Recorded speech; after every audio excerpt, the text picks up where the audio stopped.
నందేమో నాన్నకి సింహం నీ అమ్మకి వాహనమై ఉండలేదా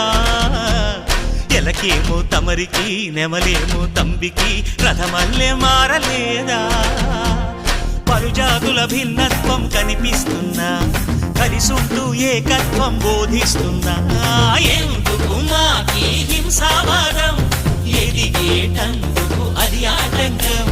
నేపరం నాకు సోదర భావం మార్పులు మాలో కలిగేలా ఇవ్వు భరోసా గం గణపతి గం గణపతి గం గం గం గం గం గం గణపతి జై జై గణేశ జై కొడత గణేశ జయములిప్పు బొజ్జ గణేశ హై హై గణేశ అడిగేస్తా గణేశ అభయమిప్పు బుజ్జి గణేశ